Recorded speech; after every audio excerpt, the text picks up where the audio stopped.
Hello Beshies! Welcome ulit dito sa aking channel. And today's vlog, isang bagong loan app na naman. Itong i-share ko sa inyo and nakakaloka mga Beshies. Sumasakit na yung ulo ko kasi napakarami yung mga bagong loan app na makikita sa Google Play Store at sa App Store. And diba, ilang araw lang ako na hindi nag-open sa Google Play Store at sa App Store. Then ngayon nga, pagkatingin ko, ang dami na yung lumabas na iba't ibang mga pautangan online daw. Hindi ko maintindihan kung nagpalit ba ito ng pangalan o kaya bago lang talaga na gawa na naman. Kaya nga sa video na ito, i-share ko na naman sa inyo itong isang loan app nga na pwede daw makahiram ng maximum loan amount na hanggang 80,000 pesos. Meron nga daw itong 150 days or halos nasa 5 months na long terms at 0.07% na interest. Okay? So, pusisiin na naman natin itong mga beshies dahil nga bago lang. Kaya sana mapanood nyo yung buong video natin para di ba magkaroon kayo ng idea. Baka kasi ma-encounter nyo yung odds ng loan app na ito. And di ba, baka sa tingin nyo okay siya utangan. Halos kasi yung mga loan app sa dulo ng ating loan application, makikita kung okay mga ba, kung legit ba or hindi.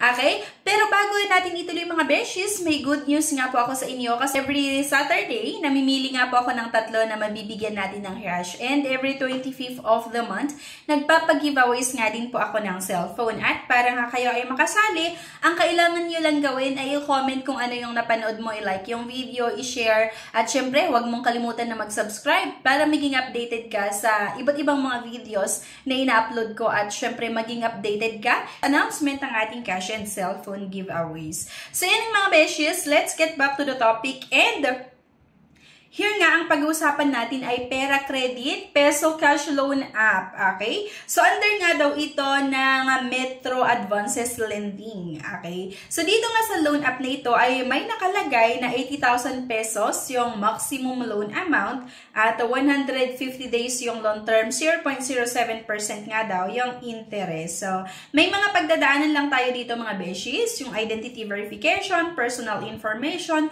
work information at yung bank information kung saan yung gustong matanggap yung loan proceeds at meron nga din itong identity information, okay? So, susubukan ko na umutang dito para makita nyo kung ano nga din yung mga possible na makita nyo sa app nila inside the app, ano yung possible na ma-experience nyo nga. So, same with other loan app na once na inopen natin, may mga gusto na naman syempre itong i-access sa ating cellphone. And professional certification, just need an ID and a security measure, protect your privacy and security throughout the entire process. Ito na nga, hanggang 80,000 yung nakalagay na maximum loan amount. So, fast approval, fast arrival, within 3 minutes daw, information security nga at same with other loan app. Ilalagay nga lang natin yung ating valid mobile number at once na na-click mo yung get code, may matatanggap tayo na one-time password na kailangan lang din natin ma-input dito mga beshies. Pero yun nga, lagi akong sinasabi na sana wag nyo munang subukan or wag nyo munang i-download nga tong app kapag hindi nyo napapanood yung buong video natin. Okay? So from 80,000 pesos mga beshies, naging 4,000 pesos lang pala yung pwede kong mahiram dito, di ba? And 150 days or 5 months pa rin yung nakalagay na long term, 0.05% yung interest. Kaya lang per day itong mga beshies. And ayun nga, dahil nasagutan ko lahat itong certification information, ayan, kailangan lang natin maglagay nga ng ating e-wallets ng ating GCash account kung saan natin gustong matanggap yung loan proceeds. So by the way, may option naman po dito mga beshies, yung withdrawal method, pwede via e-wallets or via bank.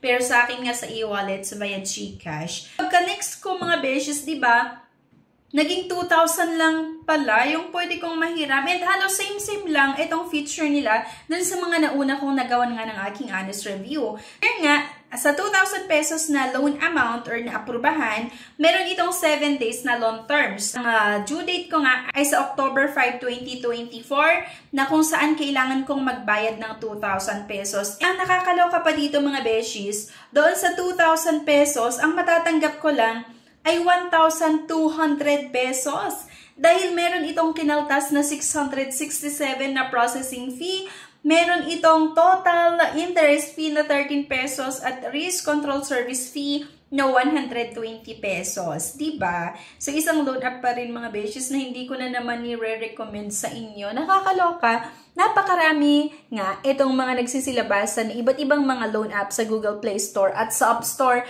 Kaya lang hindi maaasahan mga beshes, diba? So, sabi ko nga 2,000 pesos yung pinapahiram sa akin.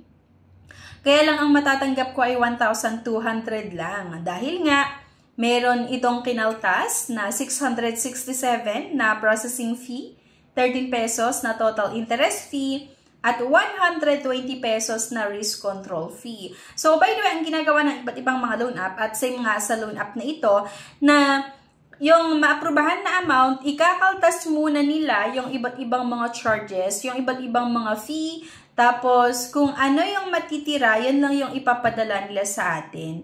Dito nga sa pinakababa, may nakalagay na repayment amount na 2,000 pesos na babayaran ko sa October 5, 2024. So, nag-apply po kasi ako ng September 29. So, kung mapapansin nyo, 29, 30, 1, 2, 3, 4, 5. Parang halos nasa 6 days din. Pero kasi ang ginagawa ng iba't ibang mga loan app, same nga dito, ay sinasama nila sa bilang kung kailan ka nag-apply ng loan. So, like ngayon, 29, 30, 1, 2, 3, 4, 5. So sinasama nila kung kailan ka nag-apply.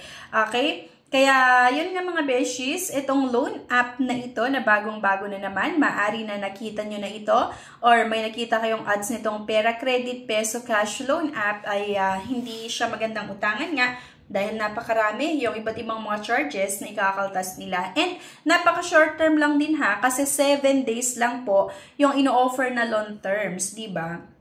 So, same lang siya sa iba't ibang mga loan app na makikita nga natin sa Google Play Store at sa App Store.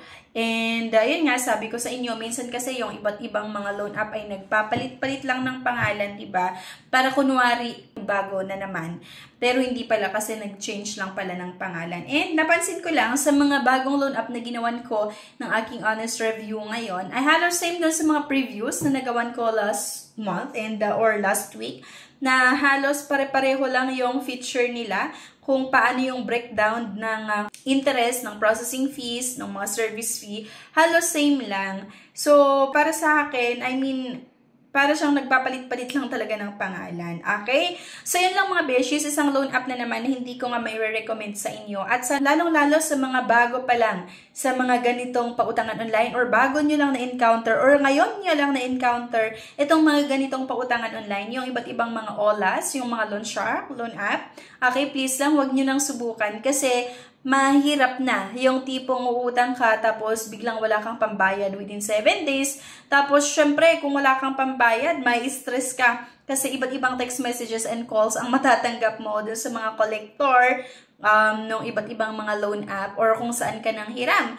At kung pinipilit ka na magbayad, baka manghihiram ka ulit or maghanap ka ulit ng ibang OLAS na uutangan mo para mabayaran yung first loan mo, di ba? Isang loan app. So, ayan, dadami at dadami yung utang natin kung ganun yung nangyayari. Yung tipong maghanap ka ng OLAS, pambayad dun sa naunang loan mo, then maghanap ka ulit ng panibagong OLAS na utangan mo para dun sa pangalawang loan mo. Dadami yung utang natin kung ganun yung case. Kaya please lang huwag nyo nang subukan. I-try nyo na manghiram sa mga kaibigan, sa kapamilya, diba? Or sa mga legit, like sa GCash, sa Shopee, may Shopee S-Loan. May iba't ibang klaseng loan din na ino-offer ang GCash, like yung mga G-Loan, diba?